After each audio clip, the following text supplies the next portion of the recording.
राम राम जी, सभी भाई बहनों को राम राम। मैं हूं बाबा रामदास और आप देख रहे हैं स्लो जिंदगी और बाबा की खरी खोटी, ये दोनों चैनल्स हैं हमारे। मेरे साथ आज पुष्कर अवस्थी जी हैं, लखनऊ से जुड़े। आप फाउंडर मेंबर हैं प्रारब्ध के। पुष्कर दादा राम राम।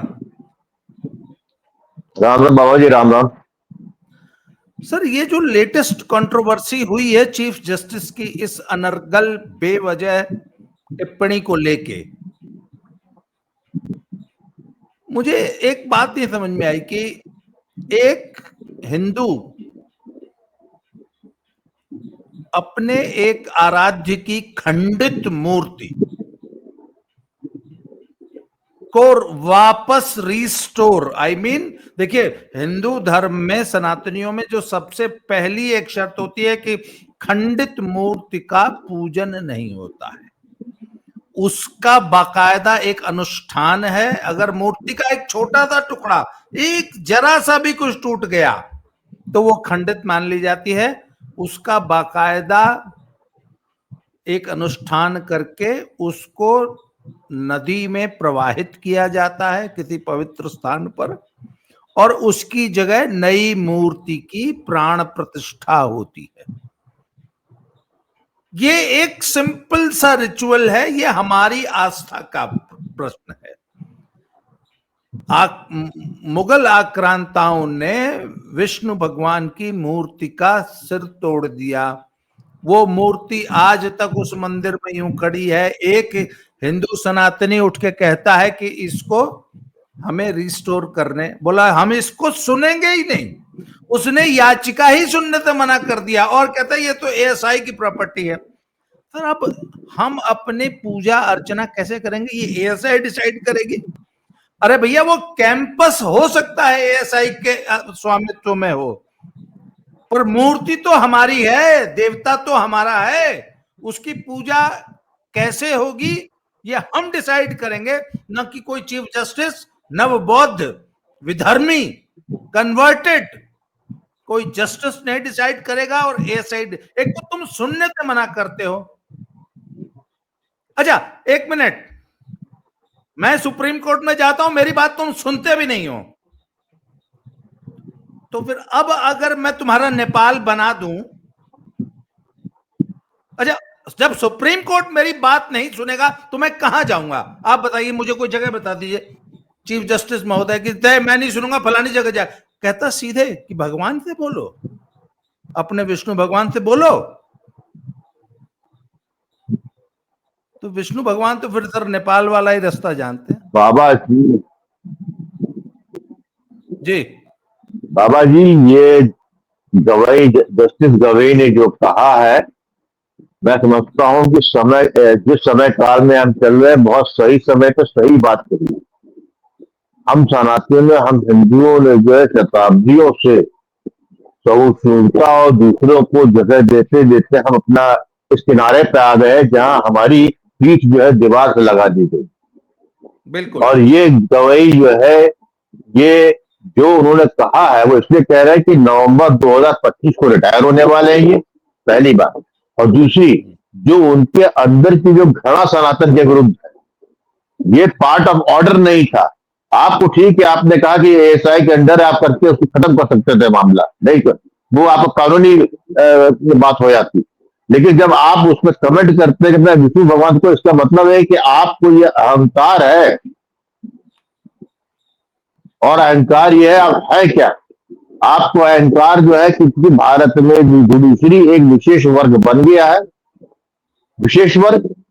इनके पिता राज्यसभा के मेंबर जो बाद में गवर्नर हुए, ये पिडिग्री क्लास के हैं, जिनको आज दलित दलित कह रहे हैं, अपने को दलित बताते हैं। ये नवबौद्ध, नवबौद्ध क्या है? न्यू बौद्धिज्म तो कोई चीज ही नहीं करी, ये तो चोचला है, इसे 5-6 दशकों का देखा जाए तो। बेसिकली ये व्यक्ति जो है, ये अंदर से हीन भावना से ग्रसित, वो हीन भावना उसकी, इससे कि जो संवर्धता सनातन देता है, और 2014 के बाद जो एक नया झोंका आया या पुनर्जागरण सनातन का हुआ, उसके प्रति वितृष्णा, उसका ये मौका मिला है। तो गवई ने ये बोला, क्यों बोला है?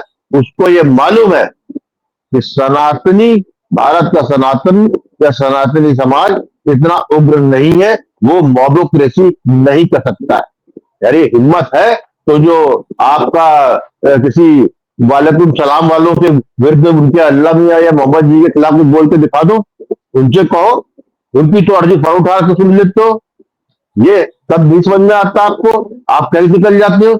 इसलिए क्योंकि आपको ये अधिकार, विशेष अधिकार ये है कि यहाँ पर 15 अगस्त 1947 के बाद से ही जब एक मौका था भारत को सही दिशा में ले जाने का, तो जो कांग्रेस और चाचा नेहरू ने जो व्यवस्था के जो बीज बोए, उसकी जो है और उसके बाद के एवज में जो एक वर्ग तैयार किया एलिटिस्ट क्लास, वो उसको यह प्रतिनिधित्व करते हैं, जिसमें आप सब कुछ, भारत में सब कुछ हो सकता है लेकिन हिंदू सांस नहीं ले सकता।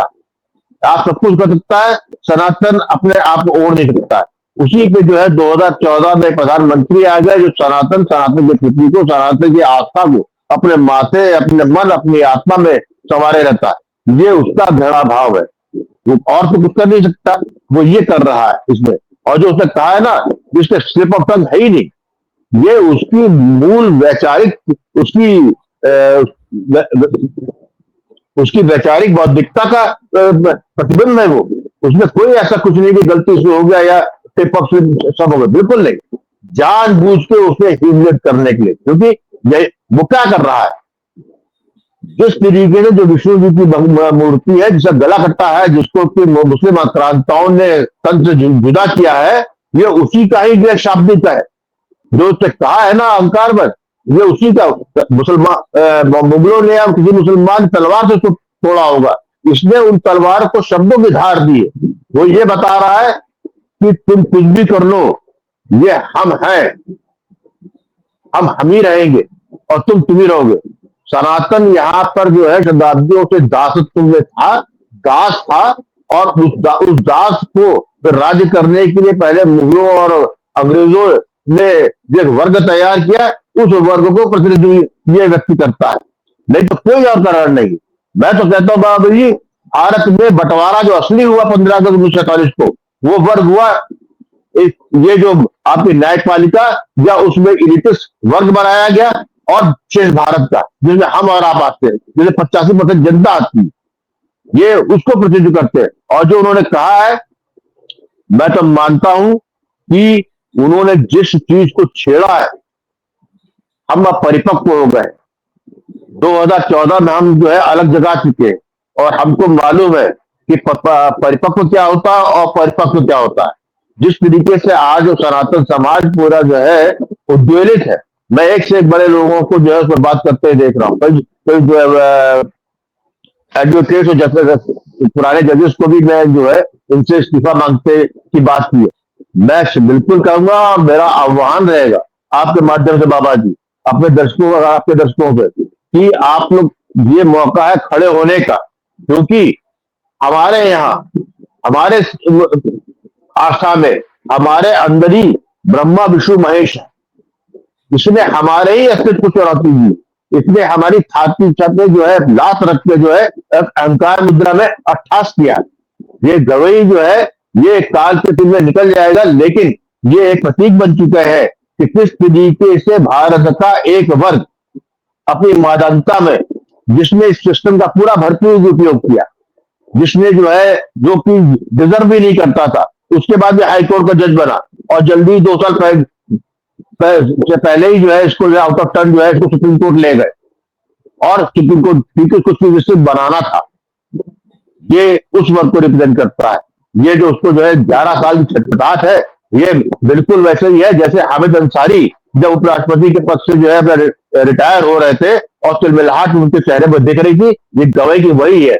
आज 17 तारीख है सितंबर, और 2 महीने बाद 25 नवंबर को ये शख्स रिटायर कर रहा है। तो जो उसके अंदर मवाद था वो उसे थूक दिया है, और जो है मैं नहीं समझता हूँ कि उसमें कोई प्रतिक्रिया आएगी। वो जानता है उसको ना सुप्रीम कोर्ट सनातन इतना परिपक्व हो चुका है कि ना सनातन ही, या कहती है समय काल के सपेड़े में जो है इतना ज्यादा उसकी पीठ झुक चुकी है कि वो जो है पीठ अपनी जो है रीढ़ की हड्डी सीधी करके वो जो सुप्रीम कोर्ट का वो घेराव नहीं करेगा, इनके घर का घेराव नहीं करेगा, इनसे नहीं पूछेगा। यही, लेकिन ये आग लगा दी। मैं शुक्रिया देता हूं, मैं धन्यवाद देता हूं गवाही को कि उसने जो है एक ऐसी आग लगाई है। अभी आपको नहीं समझ में आ रहा है, लेकिन ये चिंगारी बन के निकलेगी। जी बाबा जी। मुझे एक बात बताइए सर, इसके सामने एक याचिका आई कि दिल्ली में दीपावली पे पटाखों को रेगुलेट किया जाए, हैं? तो ये वहां पे इतना हाइपर एक्टिव हो गया, इसने वहां पर भी टिप्पणी की कि क्यों सिर्फ दिल्ली में, क्यों पूरे देश में करो। ये ये ये अधिकार जिस तरीके से इन्होंने संवैधानिक क्षेत्र की परिधि को काट के इस कॉलेजियम सिस्टम में इन न्यायाधीशों को जो है अपनी अवकाश से ज्यादा या अपने अधिकार से ज्यादा अधिकार लेना दिखा दिया है। और जिस तरीके से प्रशासन और शासन की जो शासकीय व्यवस्था, संसदीय परंपरा की मर्यादा है, उसको तोड़ के उसकी कार्यपालिका में घुसने की चेष्टा की। बार बार एक हर उस पर जो है टिप्पणी करते हैं। कोई कानून बनता है, उसकी जिसके विरुद्ध कोई कुछ आता है तो पहले उनके सामने आना चाहिए, वो उसकी जो है जांच करेंगे।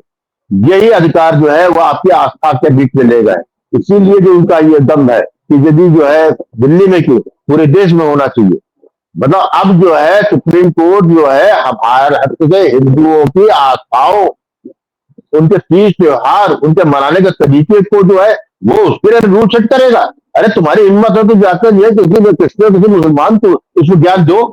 तुमने यदि ऐसा है न बौद्ध आप अपने आप को कहते हैं, इनके हजारों साल से पुराने स्तूप और सबको हुए थे, क्या सब बौद्ध की मूर्तियां क्या पूरी क्या खंडित नहीं मिली थी? क्या उनका फिर से उनको नहीं ठीक किया गया?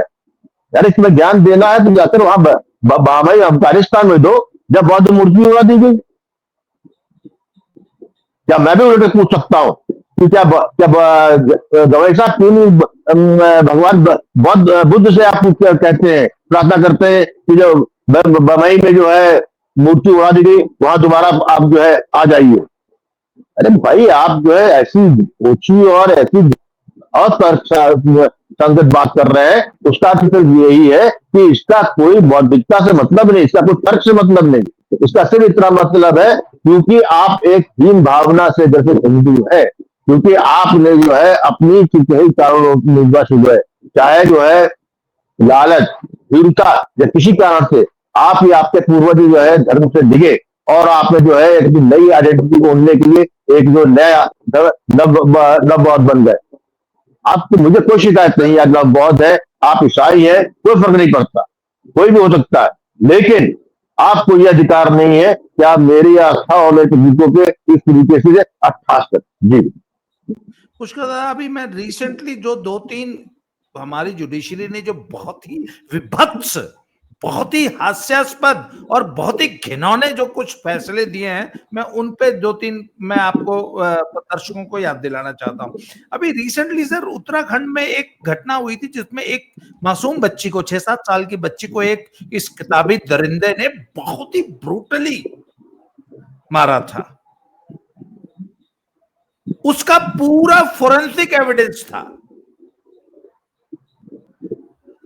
लोअर कोर्ट ने उसको फांसी की सजा दी, सुप्रीम कोर्ट ने उसको बरी कर दिया। फांसी तो छोड़ो, उम्र कैद तो छोड़ो, just on a very very small technical ground फांसी की सजा से बरी। आज वो पूरा, वो उत्तराखंड का एक शहर था, मेरे दिमाग से वो शहर निकल गया, दर्शक बता देंगे कमेंट बॉक्स में। वहां पे हजारों के संख्या में लोग सड़कों पे उतर आए। आगे सुनिए। अभी परसों नरसों पहलगाम के एक्यूज्ड का नार्को टेस्ट और लाइट डिटेक्टर टेस्ट नहीं होगा, सुप्रीम कोर्ट ने यह फैसला दे दिया। क्यों नहीं होगा भाई? मतलब जो लोग धर्म पूछ के 26 लोगों को मार देते हैं पहलगाम में, एजेंसीज उनका लाइट डिटेक्टर टेस्ट नहीं कर सकती कि कहां का न्याय है? उनके राइट्स का इतना ज्यादा ख्याल है हमारी जुडिशरी को। एक ऐसे ही एक जज बोलती है कि सलवार का नाड़ा खोलना जो है वो मोलेस्टेशन है ही नहीं है। तो पब्लिक बाबा जी, पब्लिक बाबा जी, सर पब्लिक पटक के अगर जुडिशरी का नाड़ा खोल दे तो मॉलेस्टेशन तो है नहीं, आप ही बोल चुके हो सर। नेपाल से अच्छा, हजारों लोग सड़क पे उतर रहे हैं, ये पूरा इंडिया अलायंस कहता था ना इंडिया में कब होगा कब होगा। सर अब तो मैं पूछ रहा हूं इंडिया में कब होगा। बाबा जी, भारत की न्यायपालिका में जो आज यहाँ बैठे हुए हैं, ये बेसिकली न्याय करने के लिए बैठे नहीं हैं। ये जिस व्यवस्था ने उनको वहां तक पहुंचाया है, उसके लिए, उसके अन्यायों को न्याय संगत करने के लिए बैठे। ये इनको जो फीस, जो आपके जो है देख रहे हैं आप, कोई भी जो है भाईजान का मामला हो, कोई आतंकवाद का मामला हो, कोई किसी बलात्कारी फादर या प्रीस्ट का मामला हो, उसके पास उसके लिए जो है लाखों लाखों रुपए पर डे लेती है की फीस लेने वाले बड़े बड़े वकील वो आदमी खड़ा कर देगा, जिसको जो है शक्ल से लगता, देख के लगता है कि उसके पास जो है महीने भर तक का खर्चा पानी है कि नहीं। कहां से आता? यही जो है सिस्टम है, उसी से ही जो है इनको जो है इनको भोग चढ़ाया जाता है। मेरे पास कोई कारण नहीं है मानने का कि हमारी जुडिशरी पूरी तरह कॉम्प्रोमाइज है। भारत की जनता के लिए है ही नहीं, ये भारत के उस शासक वर्ग के लिए है जो 2014 तक भारत में शासन करती थी। ये वो मिला चूचू का मुरब्बा वाली संस्कृति पैदा हुई है, जो सेकुलर के नाम पर जो है एंटी हिंदू एंटी सनातन बात को ही स्वीकारती।